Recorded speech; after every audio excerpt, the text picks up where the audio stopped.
Ahoy thee mateys, welcome aboard the USS Mysterious Pals. My name is Chris, and today I want to welcome back again the rear admiral of my ship. His dad called him the Kentucky Silly. You just call him Jordan. Jordan, welcome to the show. What's up, man? Rear admiral to your ship. I like it. Yeah. Always got the backside. Yep. Well, today we're going to be talking to Jordan about a mystery, strangely enough. Yeah, would have thought. And what can we do to get ready for this mystery? We need to get ready. Yeah. Turn the lights off. Do you... I've learned something this week, and I don't know if you've ever heard of it. It's historical, weirdly enough, so you probably heard of it. It's a form of torture called scapism, S-C-A-P-I-S-M. Escapism, yeah. Something like that. That sounds right. Did you ever hear it? No. It sounds horrible. I don't know how many times. There's always like those things you hear in movies about like torture and crap like that. And like, when I say torture, I mean like ancient torture methods, right? So like the Iron Maiden, which probably never used. Yeah. I think we've talked about that before. Well, that's 2 episodes ago. Right. So this is what got me interested in it, was the method of putting someone on well, first off, you force feed them honey and milk, and then you cover them in honey and milk and put them on a boat and just float them out there on a lake. What? And then every day you bring them back to do the same thing until they die. And basically what happens is birds, bugs, like just because you're tied down to a boat so you can't move. So basically you're just out there in the middle of the sun. You're just baking. You're obviously not holding all that in. So it's just all piling up in the boat. And they do it again the next day and they do it again the next day. And keep force feeding you this. Apparently honey and milk is a very volatile mixture. It just keeps on going. Until your bugs and birds eat you to death, or you bleed to death. I've never heard of that. Yeah, so apparently it was used in Middle Ages, I guess, and I don't know how many times it's ever been used, but it was actually a thing. In the Middle Ages. Believe so. It might have been more of a certain part of the world. I want to say like Eastern Europe, maybe. I'm not. Again, I'm going off of basic knowledge here, basic background here. Okay.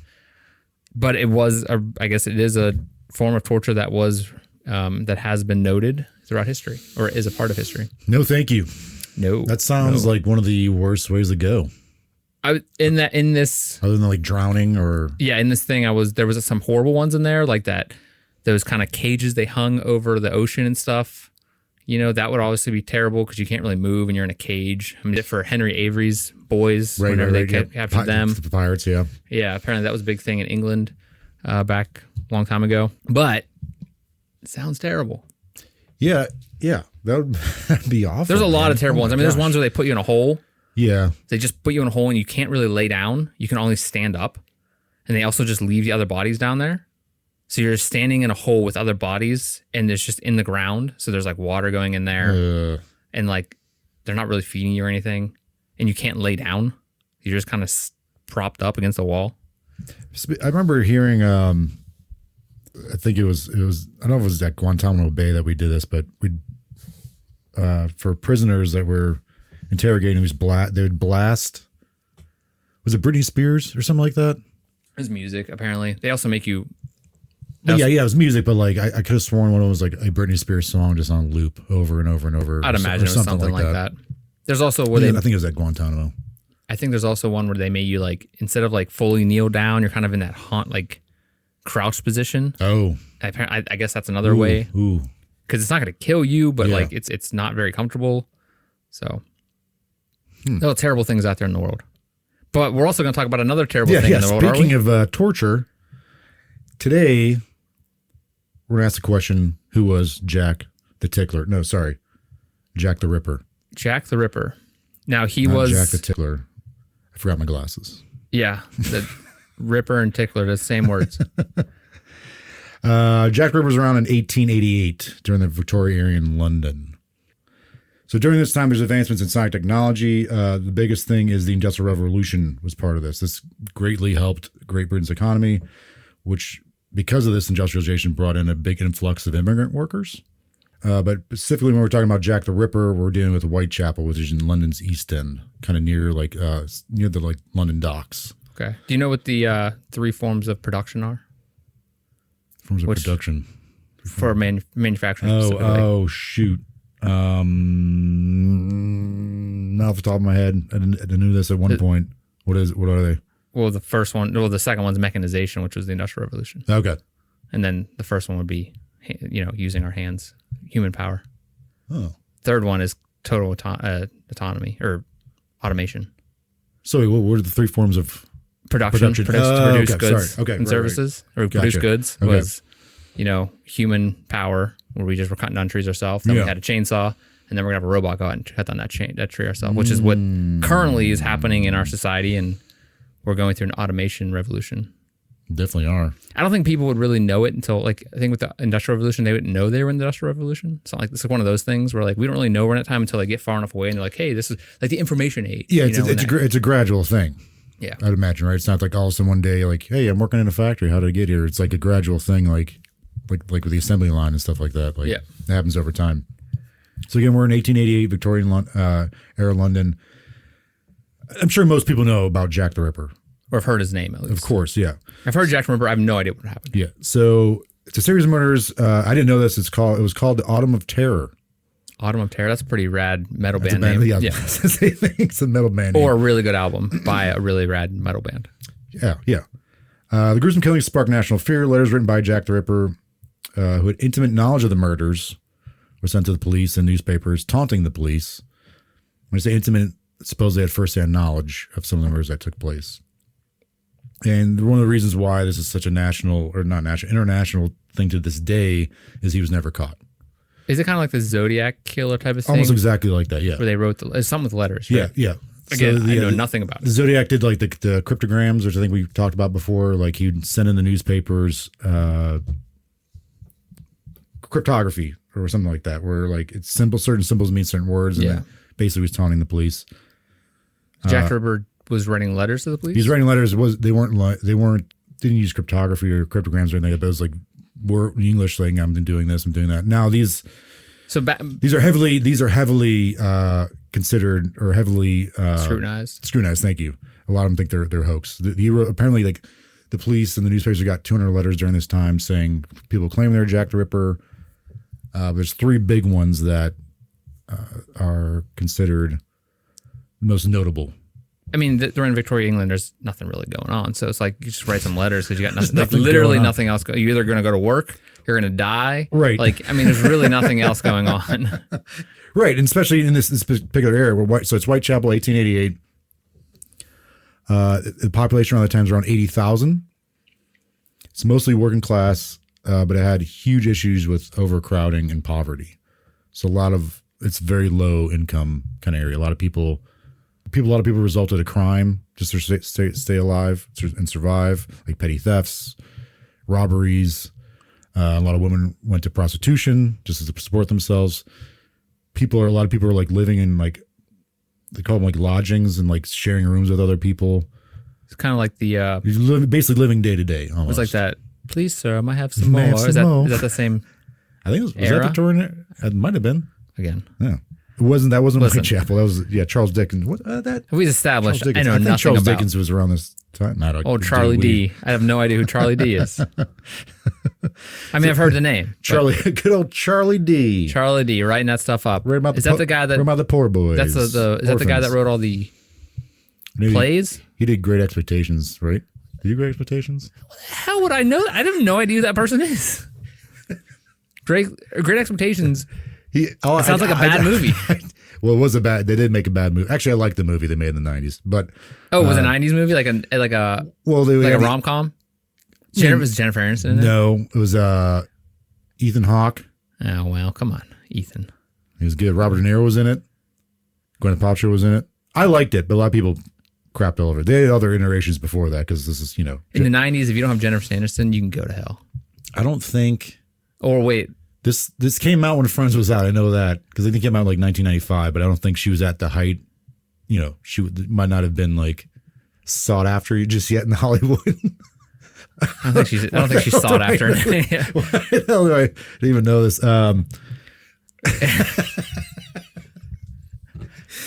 Jennifer Aniston. Yeah, I think pretty sure Charles Dickens is a great expectations. Charlie D. Yeah. Good old Charles D. Wait, well, then what's the dude with the Oliver little boy? Twist. Oliver Twist. Yeah, Actually he almost said, Twist? thank you. Okay, Yeah, so that is it. I didn't want to sound like an idiot. Pretty sure that's Charles Dickens. Already more already do. Oh my goodness, this is literature. couldn't give any less of a crap about literature.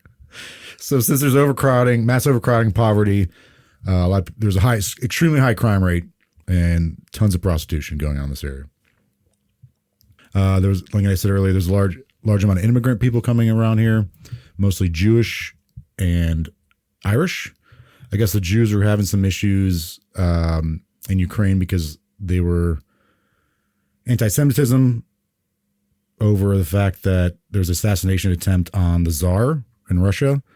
And a lot of people were saying, oh, a Jewish person did it. And all this anti-Semitism aroused from this. So a lot of people left. There's all these like harsh things put on the Jewish population. I know it sounds familiar, obviously like World War II and the Nazis, but a lot of them left and came to England for a better life. Obviously not living a great life in this place, but they came here for work. Same with Irish folk. This is the late 1800s. 1888. Yep. Okay. The reason I meant like these immigrants is because during this time there's a lot of xenophobia was a thing. People like having unfavorable views of immigrants and other people from other areas. So this is only during that time. This has only ever happened during this time. Okay, so this is never like a new happened thing. Again. Never before. Okay. Never happened. Yeah. So the reason I bring that is because of xenophobia, and also like when we want to get into when we talk about some of the suspects, I think a lot of it has to do with people who are either Jewish or Irish, because these people weren't really liked very well during this time. Okay, so a lot of prejudice towards. Is this the guy that does the haircuts and like kills them when he cuts their hair? There is a guy that's suspected he was a barber. Yeah, that barber. But you're thinking of Johnny Depp played him. Johnny. Never saw the movie. Couldn't care less. But I know it was based on a play. Yeah, it was based on a famous play. So my how I remember modern culture, or how I see modern culture, remember it is through commercials. Okay. Never watched most of the movies. Couldn't care less. Sweeney Todd. Yeah. There it is. Yeah. Couldn't care less about most of the literature. Commercials are how I view the world. But go ahead. So from 1888 to 1891, there were 11 murders that happened. Again, murder is not an uncommon thing, especially during this time, this area, but how these murders were committed, the brutality of them. Eventually people start thinking, oh, these are linked to one person, or it's just a serial killer or serial killers, like a group of people doing this. Because it was a common thing that between all There's of them. a thread, common thread of like what happened to the bodies, the brutality of them, how gruesome they were, grisly they were. But only 5 are believed to be committed by Jack the Ripper himself or theirself. Some posers out there. Some Jack the Ripper posers at this time? Yes. But there is an argument that we'll go to this later that Jack the Ripper might have actually been Jill the Ripper. Nice. That's why I say I don't want to say he necessarily, but nice. But only 5 are actually generally accepted or believed to be committed by Jack the Ripper. They're known as the canonical 5. All the victims' bodies are found in a relatively small area of Whitechapel, clustered within a few miles of one another. The crime scenes were within walking distance of each other, with distances varying between 1 to 2 miles. So all very close proximity. These murders happen to one another. What does Whitechapel look like? Is it like a densely populated, like industrial area? Very densely populated. I know it's near the docks. I wouldn't say necessarily it's industrialized. It's a lot of like older housing. There is a middle class. There's a small. I remember looking at a map. There's a small like area that's upper class, but it's mostly just when you have that picture in your eye of like England back then. It's like with the fog and like cobblestone roads. It's like houses don't necessarily might not look that picturesque, great. I would say. Yeah, but like in a bad way, kind of in a bad way. Okay. So negative picturesque. Yes, yeah. From what I understand. But yeah, so they're all within 1 and 2 miles of one another, but it's hard to say exactly pinpointed where the bodies are actually found. But it's generally believed that all 5 of these people, of the canonical 5, they're all women. It's generally believed they are prostitutes. So the reason I bring that up is because that could obviously might play into the motive of why this person is doing this. Were all 11 prostitutes? The 5 were. Then there's some kind of like debate over if all 5 are actually prostitutes, because some of them did other like jobs, but not all 11 were. Their side hustle was prostitution. Yeah. There was a lot. There were 11 were doing side hustles. Some were like selling flowers. Some were assistants doing other things. But like, it keeps being brought up that they were prostitutes, for better or worse. As if that is. We're not saying that makes someone not a person. Yeah. Right. It's just like. But it gets brought up again and again because they use that as almost like a motive. As a motive of like trying to understand who Jack the Ripper was. Justification of what he was doing as part of his modus operandi. Did I say that right? We butcher a lot of words, but luckily I don't think I butchered that. And 2, the English words we don't butcher. 2, we're doing Jack the Ripper. We can say that. It's a Russian and word. We can't most say of these anything. names. So again, it's called the canonical 5. These people, women were believed they were definitely done by Jack the Ripper. Number 1 was Mary Ann Nicholson. Her body was found on August 31st. So through all this, okay, I gave you as a background. We're going to do a timeline of when these bodies are found, some eyewitness accounts. We'll go through those, and then we'll go through some theories of who the Jack the Ripper was, done by contemporary people of the time, like who the police thought, the newspapers thought were Jack the Ripper, and then some that were kind of floated out there during more modern times by scholars and people who are considered ripperologists. Some of them are like super far-fetched. Ripperologist. Is that an actual term? It is, yeah. Ripperologist. If I could have that, that, show like how big of a thing this like Jack the Ripper is. If I could have that on my like door, like on my desk, ripperologist. Ripperologist. So Mary Ann Nichols, she's the first one. She died on August 31st, same time her body. So again, keep in mind, so this is a very dense area of Whitechapel. There's a lot of alleyways, but like everyone's basically on top of each other. So, and there's another fascinating thing with Jack the Ripper. When he or she committed these murders, they're done in the public, but all but one. In the public, as in outside, just regular on the streets. Outside on the streets, maybe in an alleyway, but they're these in areas they're always done late at night, but the people are out and about still. So that kind of goes into like what this person was capable of doing. Had they have knowledge of like certain things that they end up doing to these bodies? Go to show like this person would have to be quick at what they're doing and know what they're doing. Okay, so the execution would have been quick. They knew exactly how to do it, when to do it, where to do it, like the locational area. Yeah. So it wasn't doing like out in the middle of the street. Yeah. Everybody's like, oh my God, look at that guy, ripped that person. Yeah, because the way these things were done, like how these women were found, organs were removed, they were basically almost dissected, disemboweled. Someone have to, like, generally the idea, the consensus is by historians and the police at the time that like this person has to have an idea of a person's anatomy or anatomy in general, how to get to these certain parts of the body. So, right. In my mind, when I'm thinking about this, when I'm visualizing, when you're painting me this portrait, I've always thought of Jack the Ripper as a those guys that can rip phone books in half? Phone books, yeah. He's like the black leotard, like the big mustache, bald guy. I imagine someone going up in the street and just like grabbing someone and like ripping them like a phone book, and then because like ripped them. Yeah, I wonder if they ever look for like a bodybuilder for these things. You just do something like that, or like yeah. I mean, were they ripped in half? Yeah. Like, I mean, cut in half almost, but because I mean, this is the time. I but that's what people do those exercises where they had like the big rubber band things, machines, just like really doing exercise for like shortly, I think a little bit like 10, 15 years after that. But like, remember you see those like old timey like things where like tossing medicine balls, they have like unitard on, and like there's the machines that are just like shaking them around. Like the good era of workout. After this, before it got all weird in gyms nowadays. So when you say that's what I'm picturing, just those guys like that are just like ha ha ha, riding the big bike with the one wheel in the front and the small wheel in the back. Yeah. So Mary Ann Nichols' first murder. Hold on, that just shows that most of our visions of that, most of our, well, shared vision of the past comes from Family Guy Family in some Guy, ways. yeah. Okay. There we go. That's a gym scene. Yeah.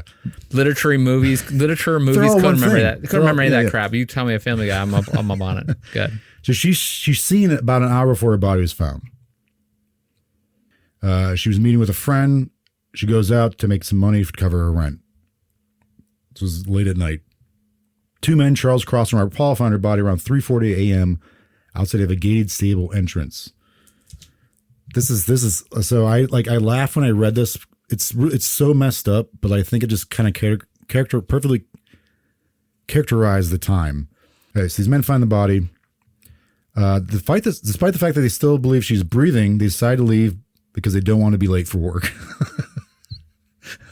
Agreeing to tell. Wait, she's still breathing? They think she's still. So I seen mixed things. Either she's still breathing or they still think she's conscious. But she disemboweled? They don't. Their account when they first see the body, again, it's 3:40 in the morning. I'm assuming they think they don't. The account of what they saw at first is not realistic. Not given. Okay, at least from what I read. But they don't want to be late for work. They're like, oh, if we see a police constable, we'll tell the police. But hey, this is bloody corpse over there. She's probably still breathing, but I gotta get to work. But bro. they realized her skirt had been pulled up, so they pulled it back down for decency reasons. So they are kind of gentlemen about it, you know. They pull it down, but they don't say, "Hey, are you okay, ma'am? Do you want us to stop the?" They're like, bowels coming. we gotta get to work, man. We got shit to do.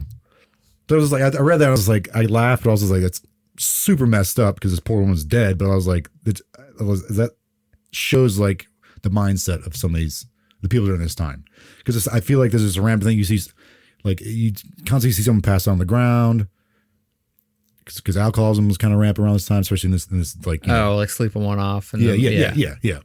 Because again, this is a lower income kind of thing that people are like have tendencies to find vices to deal with their everyday problems. Back in the 1800s, you could do whatever the hell you wanted. So it seems that way. Sleep wherever you want. Nowadays, they're like, did. hey man, get out of here. But they do eventually find a constable and they report what they saw. But then another constable had already discovered the body. So autopsy happens. It's conducted by Dr. Reese Ralph. Oh man, I'm a come on. Llewellyn on August 31st, 1888. He indicated the following details about her injuries: throat slashing. Nichols' throat was deeply cut from left to right. The incisions, two of them, were so severe that they nearly severed her head off her body. But her dress was pulled down, so we're good. Yeah, but she's decent. Yeah. Abdominal mutilation. Her lower abdomen was mutilated with a deep, jagged wound causing her bowels to protrude. So that's what I don't understand. Like, you think the guys would have seen that? Like, when they come up to her, like, if they're getting that close enough to like pull, like adjust her skirts or her. I mean, it's dark. Area. Yeah. And what do they have streetlights? They're like the street lights, but they're gas lamps. Gas lamps, yeah. So I mean, how much light comes off a gas lamp? Not a lot, especially in dark. It's not like they're going to put one of these up it's not like today where like you drive through in America, you drive through every light, every building is on. If it's because they don't want to get sued. Every parking lot has every single light on. Every store has every light on the inside so they can see everything. Right. You know, the cops can drive by and they can see people. Yeah, so no one gets attacked. Right. Like, so like this. Like at this time they're like, they probably are like, whatever, we're not. Yeah. Well, people need to sleep too. They want some bright street light out front of their window. But again, it's just the street light is a gas lamp. Yeah. Hey, you know what? How about this? Well, and I think with those gas lamps, the amount of light they're giving off is only in that general Like, so that's what I'm saying. Like it's diameter. They probably saw her. It probably looked like she was sleeping one off. They pulled her dress down. Right, but didn't know that maybe on the dark side. So number 3, though, her lady area had been stabbed a few times as well. So I feel like they might have seen that since they were so close to that general region and pulled the skirt down. I don't know. Maybe they just like did a quickly thing like, all right, like we got to get to work, man. Let's like, we're helping her out here. Yeah. We're doing the right thing by not making sure she's still alive, but like she seems alive. We'll just tell someone along the way that hey, there might be someone in trouble down here. Do you know who would light those gas lamps and then help people at home? You know what they're called? No. There's orphan boys called Link Boys. Oh, really? Yeah. Link Boy is the one who went around and lit the lamps and also helped and then would charge people to walk them home safely, even though it's like, or to direct them home. I didn't know that. With like a lamp. Like he'd be like, let me take you home, sir. Yeah. Yeah, that's called a Link Boy. I never knew that. Again, I know a lot of dumb crap. like useless That's really information. cool. I can't tell you who Oliver Twist was. Charlie D is. Or Mr. Dickens was. Did he write a poem called Narrow Fellow in the Grass? I have no idea. He might have did Tale to because that was on an episode of Beavis and Butthead back in the day. Ooh. That might have been a different poet. I don't know. Is Charles Dickens a poet? Or was he a literary genius guy that I'm like totally butchering his life? I don't know if he did poetry, but I definitely knew he did like great, like considered great novels or. There was a Beavis and Butthead episode about some poet. I don't know. She also had a bruise on her face and was missing 5 teeth. The teeth thing, I don't know if she that was part of the attack, or she just generally might have been missing 5 teeth. I mean, it's 1800s. It's not like a dentist. I mean, a dentist was also wasn't a dentist like the guy who delivered the baby? Like he was the doctor, like he was the butcher. I think, yeah. Like in the barbers used to let out blood. Yeah, bloodletting. Because of for headaches and stuff like that. Yeah, they're like, oh, we'll just let you bleed. It's probably here's some leeches. Yeah. They'll cure your migraines. People say things are so hard now, and they're like, yeah. You get these jack of all trades doing professions like, hey, you need a haircut? Oh, yeah, you need me to let out some blood? Yeah. Did we talk about the prostitute hospital in France? No. This is so off topic, but of probably not. It's probably later. But there was this hospital in, I think it was the early 1900s in France, and there was a prostitute hospital for prostitutes that would for delivering babies, and there was a hospital for rich people, like richer for delivering babies, and there was a huge mortality rate in the prostitute hospital. Oh yeah, and people were like, some doctor when it was like, hey, if we wash our hands and put our gloves on, it's gonna help people. So then he started doing that. I do remember hearing about a doctor who did that. Like, hey, we should probably wash our hands. And then so then he started doing that when he delivered babies, and the birth rates started, the death rates went down. And then he told people about it, and they were like, "Get the hell out of here!" Him for that. Yeah, and then he got kicked out, and then they just went back to normal. I didn't know. Yeah, I didn't know it was like they had to deal with prostitution hospitals. Yeah, I do remember hearing about that.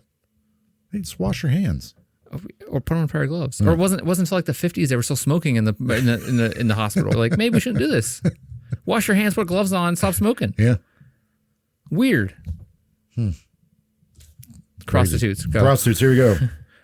Number 5, coming at you. However, there wasn't much blood found considering what was done to her body. This led the person conducting the autopsy to believe that most of this was done post-mortem, like after she had died, like after her throat had been cut.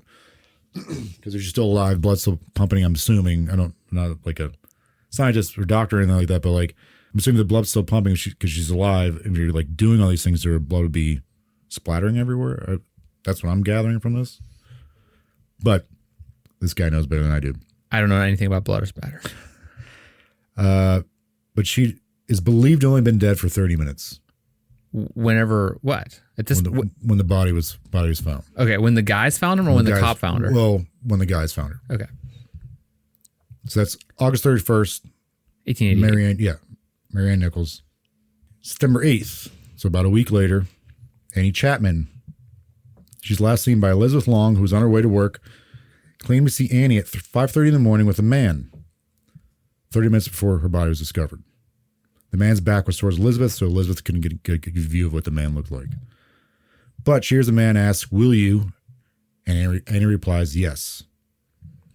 Annie Long didn't actually know who Annie was. She just was like after Annie's death, newspapers are like released. She sees the pictures. I think the police are interrogating people, questioning people. She's like, "Oh yeah, I saw that woman." Like, this is not someone that she actually knew, but like just after the fact.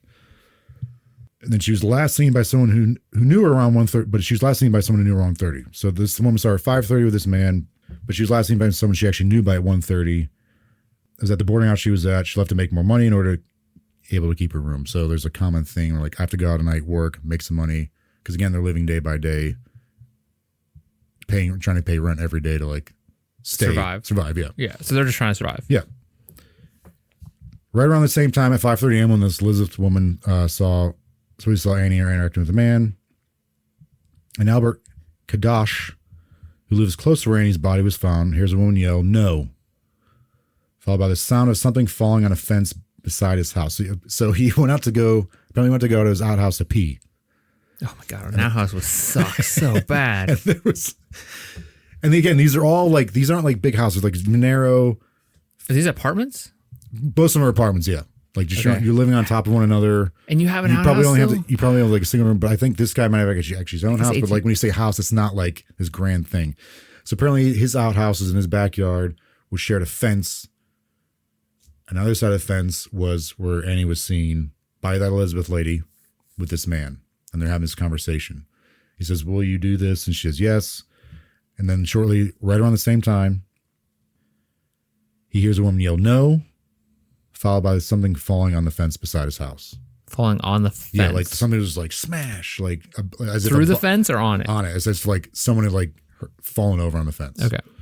Because you fall on a fence, I mean, Yeah. unless someone throws you on the fence or you fall out of a window on a fence, are we just talking about like, as if like something just like a sack of potatoes just like okay, got it. dropped, or like fell back onto the fence. Gotcha. Her body was found by John Davis around 6 a.m. John Davis lived in an apartment not like right or like not far from there. Getting up to go to work, found the body.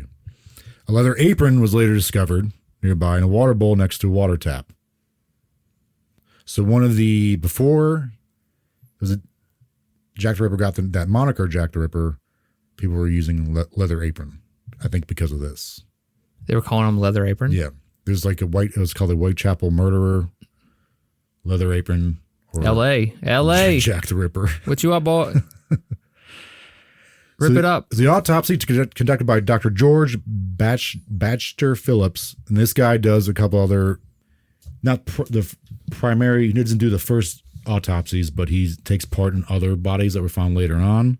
So this guy's one of the people who are just like, no, these later murders that happened after the canonical 5 can't be Jack the Ripper. So based on what he's seen with a lot of these other bodies that happened during this time.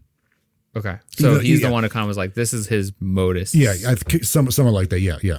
He's one of the people who are just like proponents of like these 5 are only Jack the Ripper. The later ones, although gruesome, had some similarities. These can't be the same person doing it. So this guy happened. He came around on this murder. Yeah, that's yeah. So, but again, he gets to see, like, he has access to seeing these other files and reports because like police are coming to him like, do you see any like patterns, like because most of what they're doing is part of the autopsy is right then and there, but then they take the bodies back to the morgue to do like further examinations. So what is his job?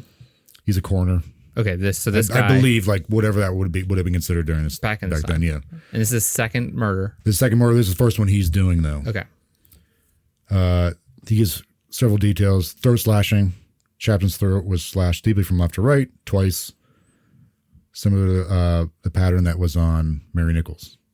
Left to right too. Bruises of the face and 2 bruises the size of a man's thumb on the chest. Abdominal mutilation. Her abdomen was mutilated extensively. The killer made several deep and jagged incisions, removing part of the stomach and part of her small intestines. Blows were pointing around her, usually like around her shoulders, like above her. What's above her? Her small intestine and part of her stomach. But this is in a yard? This is in an alley. Where's the fence? In the alley? Yeah, the fence is here. So the alley, fence, the guy's backyard, outhouse. Okay. We're going to boom, boom. Sections of her bladder, uterus, and vagina were removed. The cutting instrument used was not anything large, but a knife, possibly a surgical one. There were indications of anatomical knowledge. For those that are listening at home, Jordan just gave me a little finger gun whenever he said surgical knife. I'm not entirely sure why. So again, this might be the first time that the moniker is given to this killer, because there's clearly some kind of similarities going on here. Leather apron, I think, because of what the leather apron was found nearby.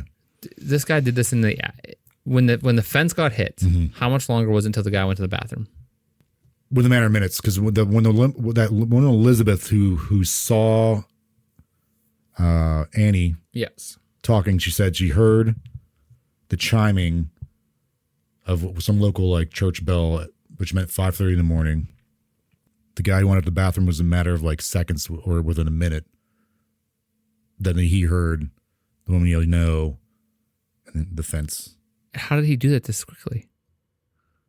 So wait, within a minute, he was able to hit. She said no. She was disemboweled, and then. Her body. That's the thing. Her body wasn't found. Her body was found. I'm trying to see what time. 6 a.m.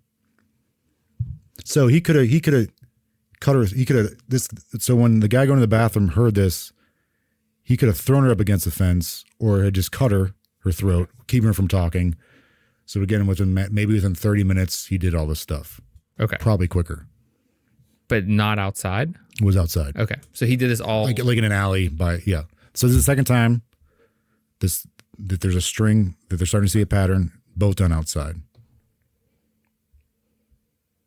So then remember I said there's like letters being written? Yes. So the first letter arrives September 27th, 1888, 19 days after Annie Chapman's death, after the death of the second woman. It was received by a local newspaper, the Central News Agency, which was then sent to the police. It reads, when I was doing this, I was like, I kind of want to do this in like a English accent. And then you're like, oh, wait. I was like, no. Maybe that's a bad idea. But it's the thing. So, all right, I'm going to read this to you. You tell me what you think. Okay. Let's go. All right. Giddy up. This Onward. This is known as the Dear Boss letter. It says, Dear Boss, I keep on hearing the police have caught me, but they won't fix me just yet. I've laughed when they look so clever and talk about being on the right track. The joke about leather apron gave me real fits. I'm down on whores and I shan't quit ripping them until I do get buckled. Grand work the last job was. I gave the lady no time to squeal. How can they catch me now? I love my work and want to start again. You'll soon hear of me with my funny little games. I saved some of the proper red stuff in a ginger beer bottle over the last job to write with, but it went thick like glue and I cannot use it, or I can't use it. Sorry, there's a written very bad grammar. Oh, weird. Yeah. So it's my brain trying. Red ink is fit enough, I hope. Ha ha ha. The next job I do, I shall clip the lady's ears off and send to the police officers just for jolly, wouldn't you? Keep this letter back till I do a bit more work, then give it out straight. My knife's so nice and sharp. I want to go to work right away if I get a chance. Good luck. Yours truly, Jack the Ripper. Don't mind me giving the trade name. P.S. Wasn't good enough to post this before. I got all the right ink off my hands. Curse it. No luck yet. They say I'm a doctor now. Ha ha ha. He calls himself Jack the Ripper? That's how he got his name? Mm-hmm. What a jerk. Makes it way worse. This makes this guy suck. So he's like cocky. There's some arrogance there. Jack the Ripper. I want to call myself Jack. So he sends this letter. There's a lot in that letter. Yeah, so it's a local newspaper. First says buckled. Yeah, which I think means like pinched or arrested.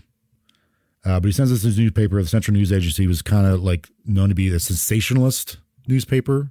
They started, I think, like a year or two before this, so they're kind of like that grimy, like Weekly World News, like National Enquirer kind of thing. What, from what I understand, you remember Weekly World News?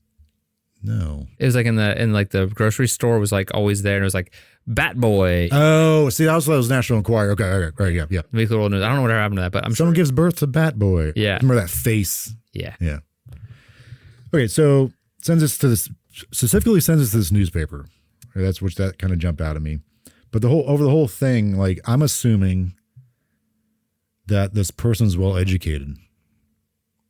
Maybe maybe a doc. Well educated for that time. But no, like that's not like for that time. Like if you're well educated, you're well educated. Like again, for that time, I'm saying it like a man of medicine.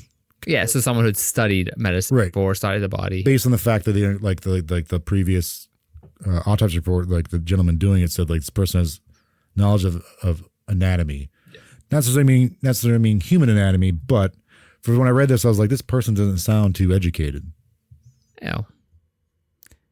I'm a doctor, and not a medical doctor, mind you, for those who don't know. But I mean, read one of my emails. They're like, again, I don't know who Charles Dickens is. I mean, I know who he is. I don't know what he does. So let's remember what education means these days. He keeps talking about the red ink. He wanted to save it. I'm assuming that means blood. Well, that's what I think. What they did. The police end up thinking is like he was trying to save the blood or like write this letter or future letters in blood. But he does say he sends this to the police. Well, it gets sent to the news agency, which then they send to the police. Who is it addressed to? It just says, "Dear Boss." Okay. That's what I was wondering when he said boss. Yeah. So the police end up sending this out. Well, they sent this out after a couple more things happened. Like, can anyone identify this handwriting? Because immediately they're just like, this is stupid. Like, no, like, this is a hoax. But something is said in here. Next job I do, I shall clip the lady's ear off and send it to police officers. So it was 19 days after the second killing. Do you have more thoughts on this letter? No, I think it's just pretty straightforward. A weirdo. Yeah. A couple screws loose. So 3 days after the letter received by the newspaper, things escalate again.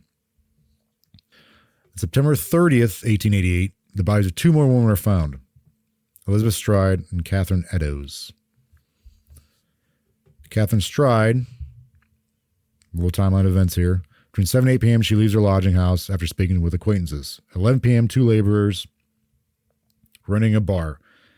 As they enter, they notice Elizabeth Stride leaving the pub with a short man who had a dark mustache and sandy eyelashes. What are sandy eyelashes? Like the coloring? Sandy? Like a brownish? I guess. I mean, what's sand? Is that light brown? Yeah. Like actual beach sand? I don't know. Would they have different beach sand back then? Covered in sand. Isn't like a lot of the beaches in England like rocky? Or that's New England? Like the coastal. Yeah. It's rocky, yeah. I mean, there's sand, but like...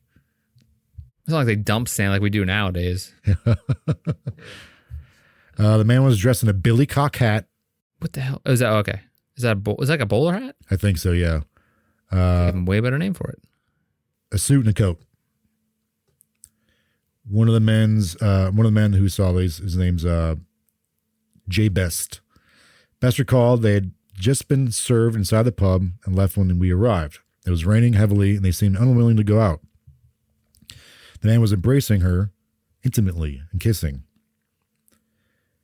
Given his respectable appearance, we were quite surprised by his behavior. Like that he was with this woman, that he was like showing this much PDA. Stride and the man stood in the doorway for a while, hugging and kissing. The two men attempted to invite that man for a drink, but he declined. They then called out to Stride, saying, "Leather Apron is pursuing you." Soon after 11, the man and Stride quickly walked away towards a street. They hurried off like a shot before 11. What? A shot before 11. I don't know what that means. So anyways, these two men, Jay Best and John Gardner. These guys are lying. They see Elizabeth Stride with this man. They describe what he looks like. They're making out. They leave together. One of them shouts out, "Hey, be careful. Leather Apron's pursuing you." And they just kind of disappear, at least for these men. Around 11:45 p.m., and William Marshall sees her kissing a man on another street close to where this bar was. He observes her conversing with a man wearing a black coat and a sailor's hat. It's a different hat. So for those that are not watching this, Jordan just winked at me when he said sailor's hat. So it went from surgery knife is a finger gun, winking, sailor hat is a wink. Okay. Sees a man wearing a black coat and a sailor's hat. They're embracing and behaving intimately. He overhears the man saying, "You'd utter anything except your prayers. You'd utter anything except your prayers." Now, is that like a coy, like kind of like a sexy kind of talk back then? It seems like it's someone to just be like, just walk away from you. Like, yeah. Or he's saying, like, rather than saying, "Please don't," you should be praying right now because I'm about to kill you. I don't know. That's reach. I don't know. That may be a reach right there. At 12:35 a.m., Police Constable Smith sees Stride with a man carrying a parcel wrapped in newspaper. The man was described as being 28, wearing a dark coat and a deerstalker hat. How's a deerstalker hat? It's like these like There's too many hats. There's too many hats. Yeah. It's like a what? Wait. It kind of looks like it reminds me of a Sherlock Holmes hat. Like it's. I thought that was a bowler hat. No, but I've seen like a Sherlock Holmes like. Is that the hat with like the wings on them, like Uncle Eddie wears? Yeah, but like it's like plaid looking. It's kind of like a big bowl, like a bowl shape on the top, but like does have like the flappy things I think on the side. I think I had to look it up. I'm like, I don't know what that is. It's for hunting. A deer stalker hat. Yeah. Then around 12:45 a.m., Israel Schwartz witnesses a man assaulting Stride, calling out Lipsky. Lipsky was an anti-Semitic insult named after a Jewish man named Lipsky who poisoned his wife. Okay. A year earlier. Later at 1 a.m. So this guy's been called Leather Apron and Lipsky at this point. Or this person escorting this woman. No, so yeah, the man assaulting Elizabeth Stride heard the man assaulting her yell Lipsky. Okay. So it's like a derogatory anti-Semitic. Okay. So he was calling her that. Yes. Okay. This man Israel witnesses that happening.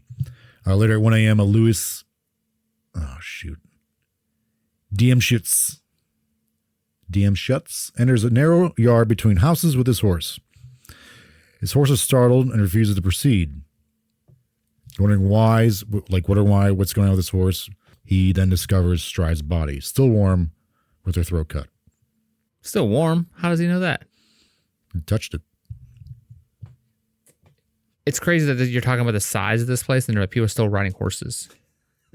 You're like, these things are real close together. Everybody's in there, and now we're riding a horse. Yeah, there's like main street. There's like streets, like the like carriage drivers and stuff like that. Where does he put his horse at night? Where does he park that thing? I don't know. I think it's crazy. There's a whole people talk about industries and like, again, I guess this goes back to me being interested in engineering and as far as like technology and things like that. But like, we had an entire industry for a long time that was dedicated to horses. Like, yeah. Housing horses, yeah, fixing like taking care of them while the owner is in the bar, like, and people are like motor transportation was used for like farming, like and I mean like stables and like there's like an entire industry of all these people, and then people are like, we can't change to electric cars. What are you, crazy? We can't change an industry like that. Yeah, but it's only been like 100 years, man. Yeah. So it's important. All the pictures of the man who was seen with Elizabeth are somewhat different. Or a lot different, which kind of complicates like the police narrowing down this suspect. Her autopsy indicated that she had died from a single incision to her throat, severing her left carotid artery. Carotid artery. The wound was so deep and clean. The wound was deep and clean, suggesting it was inflicted with a sharp pointed knife. The lack of extensive mutilation. Surgical knife? Finger gun? Yeah. Okay. The lack of extensive mutilation in her murder distinguishes her from the other victims, obviously, because her throat was just cut. It is believed that the fact that there weren't any other mutilations on the body was done unintentionally, like he wanted to do more to this woman.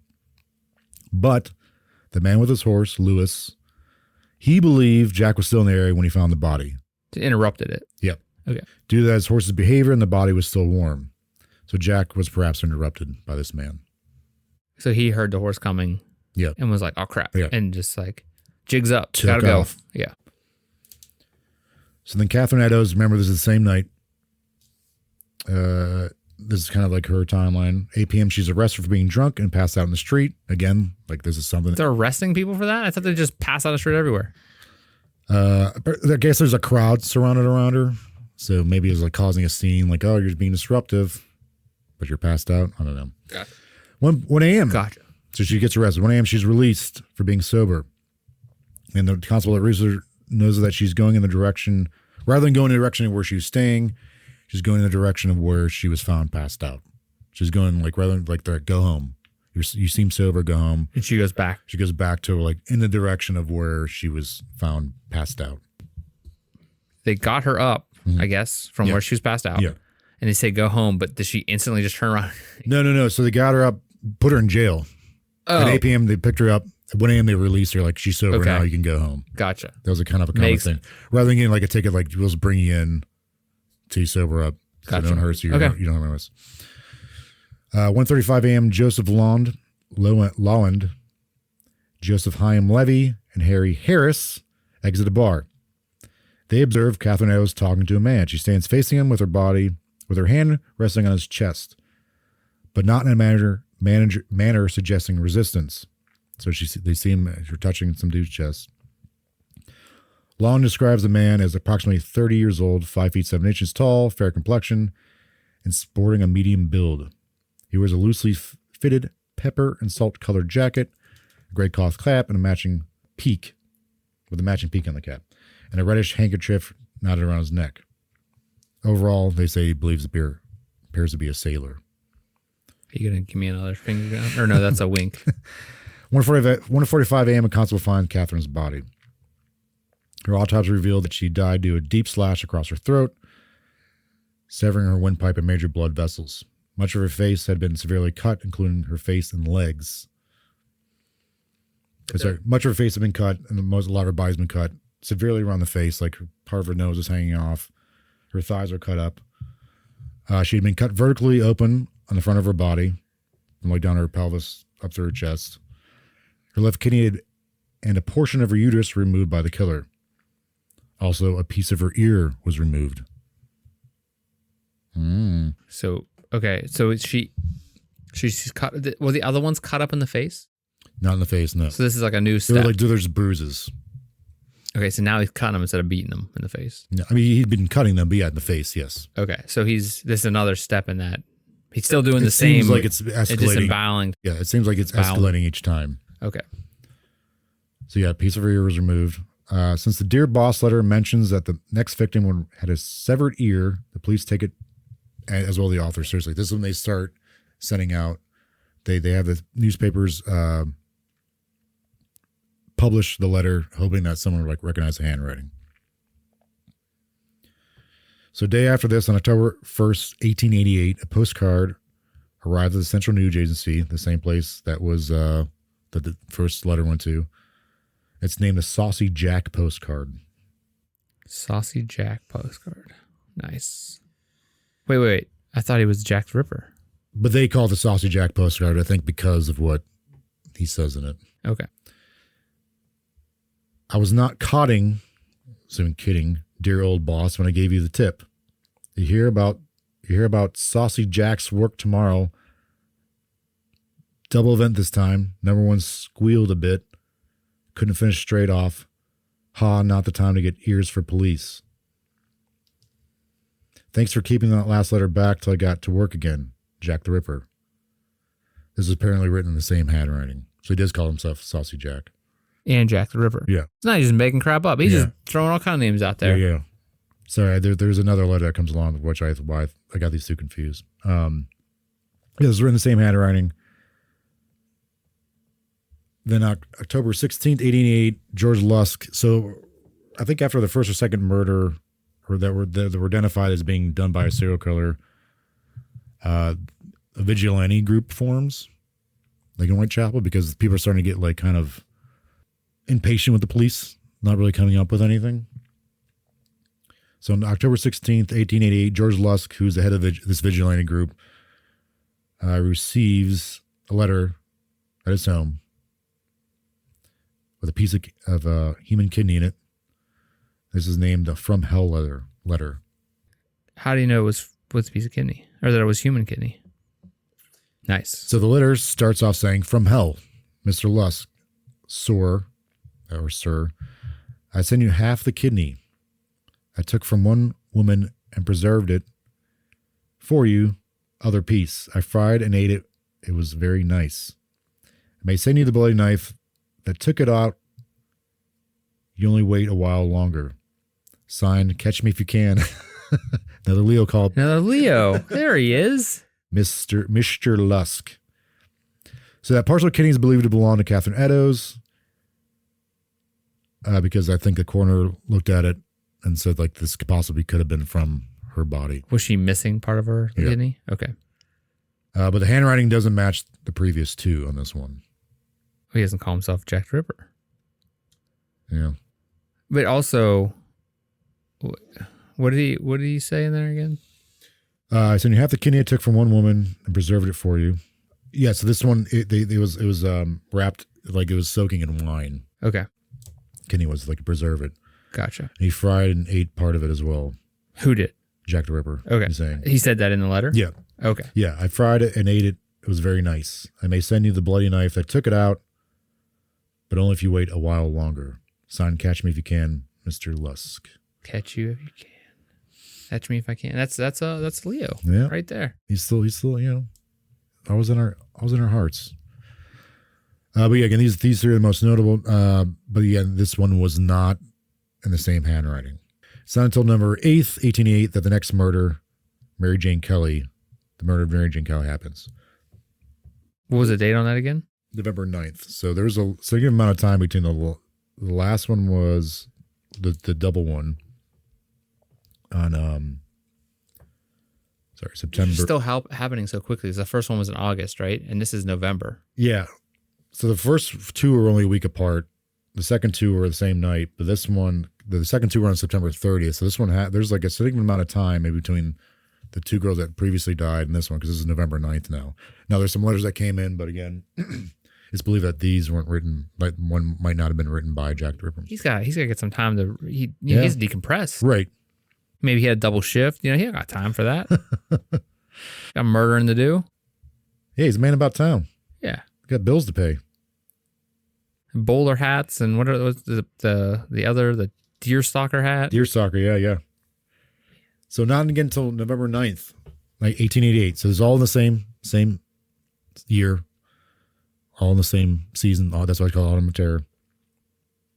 So this poor woman stands out much more than the other victims. Not much is known about her life, her past, and even her time in Whitechapel is mostly based on a man that knew her and lived with her, who was either a friend or a boyfriend. His name is Joseph Barnett. Because they know that they lived together for quite a bit of time. They had a falling out.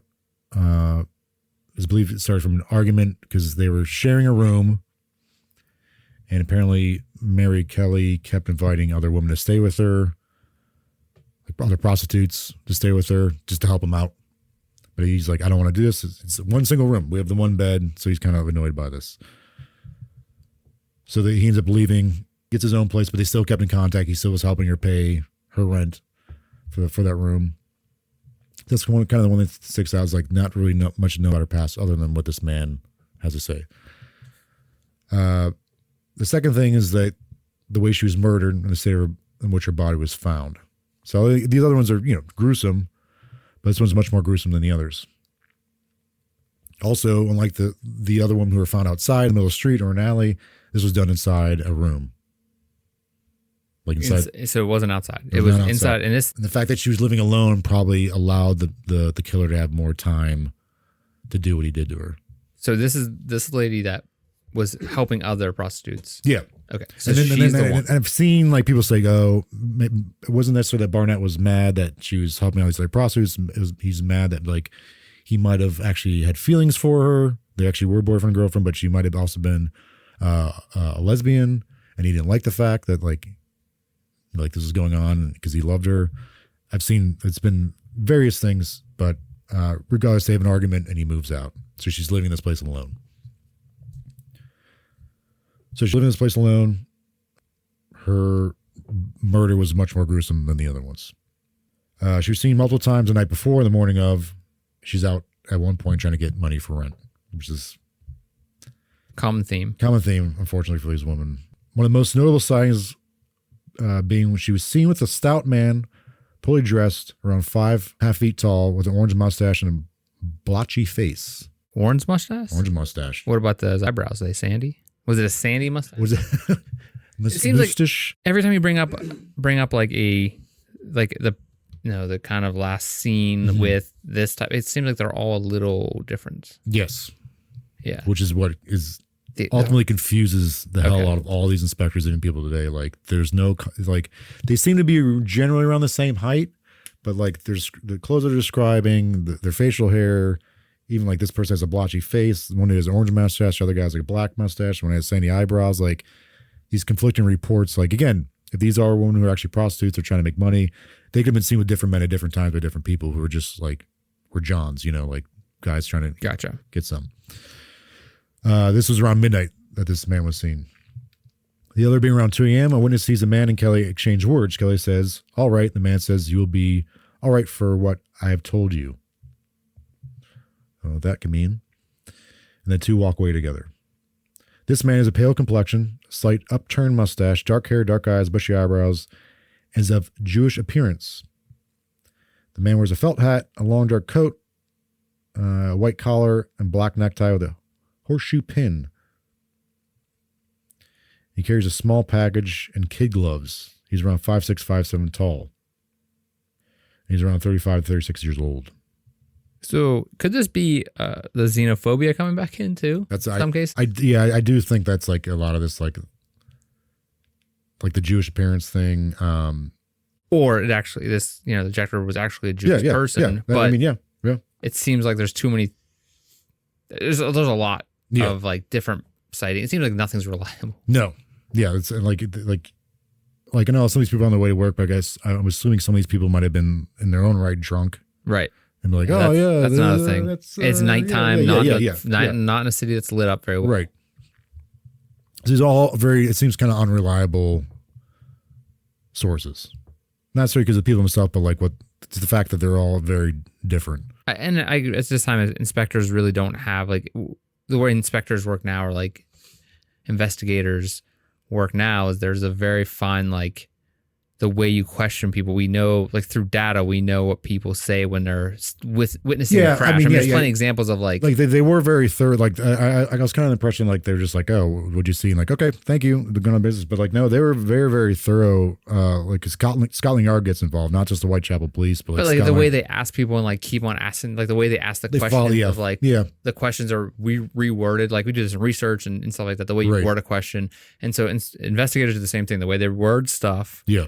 They word a question, they word it again, and they do it like, I can't remember the name of what they call that, but we do it in research. Whenever we do research, the way you word something so that the questions are completely, or sound different, but they give you the same answer. The same category. Yeah, right. So we're like, but I know today, like in today's world, we've learned a lot about that type of stuff and how investigators work. Yeah. Obviously, we don't have DNA evidence and stuff like. But there is forensics, like the idea of like blood splatters and stuff like that, and like they are being thorough, but not maybe like their education of like criminal profiling or psychological profiling is clearly not a thing back then. But it's not that they're not doing their due diligence, they're doing it the best they can at this point in history. Yeah. Her body was found on November 9th at 10:45 a.m. by her landlord's assistant. Now, he couldn't get into the room because it was locked from the inside. Apparently, there is, according to Josh Barnett, there's a window next to the door that they would use, if they forgot a key, they would use to go in to unlock the latch to the door. So they actually go inside. But the landlord's assistant didn't go in. He goes and tells the landlord to contact the police. But he's going there to collect rent. So the police get there. They find that she was disemboweled. Several organs and both breasts were removed and placed under her body. Her throat was cut to her vertebrae. Her face was cut beyond recognition. And massive amounts of blood were everywhere. There's a photograph. Like they had photography back there. So there's photographs of like a lot of victims' bodies. And like this is like, even though it's like grainy and like, not HD or anything like 4K, but like you can tell like, ugh. The quality of images back then was, it was, when you say HD, like HD just, it was finer quality in some cases. Like the way that photography works, especially back then. For example, it's not in color, but like you can tell like it wasn't good. It was rough. Yeah. It was rough to look at. I took Joseph Barnett, this man that she was friends with, her boyfriend with, to identify her, and he's only able to do so because of her one eye that was left, based on her eye color and like small other things. And in fact, the fact that she's in the room. Well, sure, yeah. That room specifically. Yeah, thank you. Of course. But already by this time, this is not only national news, but international news. Like, this is getting in the United States. The United States are like, newspapers are like writing stories about this. They're drawing cartoons about like the police, like trying to figure out who the suspect is and all this stuff. People and residents in this area, as well as people in London overall, are becoming very critical of the police, as well as newspapers. Newspapers are making these drawings of a police officer blinded, symbolizing they don't know what they're doing and stuff like that. They're just being all around critical. But again, like goofing on the police that like, hey, you can't solve this. Yeah. Right. So again, this is like the vigilante committee is a result of all this. But the Whitechapel police, along with police from Scotland Yard, interviewed thousands of people, detained dozens, and offered $500 pound reward during this time. That equals around $80,000 today. When I did like one of those inflation calculator things. But he never got a definitive person. There were people that were detained, people that later came into the police department in the Whitechapel, like, oh, that was definitely one of the murderers or or Jack the Ripper. But the police at the time didn't have any definitive evidence being like, this is the killer. The assumptions Yeah. And again, like I know they're not, might not be to our today's standards, but like they kept files on these people. Like, we need to watch this person because, like, yeah, we don't have evidence on him, but there's something there possibly. The police believe that the suspect is probably a butcher, a slaughterer, a physician, or a surgeon based on how precisely and quickly he was able to perform the killings. I think the butcher is what I keep coming back to. Okay. Is that this guy has to be? I mean, a butcher would be make the most sense. Yeah, that he can remove things so cleanly. Right. Because it's his job. Surgeons back then, where they're chopping off a leg during war. Like, I mean, they're not like... No, they're performing surgeries. They're like cutting open people and like... Yeah, I mean, but I'm saying they're like... doing stuff like that. At our level, I'm just talking strictly from what we have now. Right. Like the idea of like laparoscopic surgery and the ability to go in and do small... Like, these guys are like... There are... Obviously, there are... Yeah. But they would also have the tools in order to do something precise like that. But I think like a butcher will be the one that could do it quickly. So there you go, man. Because a surgeon's like going to do it cleanly, precisely. A butcher's like, I got to do it quickly and precisely. Yeah. But again, we're not experts. I'm not an expert. So the common theme here is the necks of the victims victims' throats were cut from left to right. The bodies were cut open in an efficient manner, organs were removed, and the bodies were often still somewhat warm when they were found. This is all done publicly. So the murderer would almost have to have some kind of anatomical knowledge to quickly do something like that. So that could be a butcher, a surgeon, slaughterer, physician. Queen Victoria herself weighed in on this, saying she believed the murderer could be a butcher or a cattle drover from cattle boats between London and Europe, due to the murder pattern in Whitechapel. So the regular docking, these boats came in on Thursdays and Fridays near the London docks. So a lot of these happened either at the first of the month, end of the month, or close to the weekend. So she's thinking like based on the shipping or like the ship schedules coming in and out by some of these like cattle or butchers meant that this person was coming in on the weekends, doing this stuff, and then leaving on these boats. What if it was Queen Victoria? What if she was Jack the Ripper? She's like all bored in the castle. Yeah. I'm going to go mess some stuff up in the streets. They catch her like coming in the window like, oh crap, jig's up. One of the suspects has something to do with Queen Victoria herself. Nice.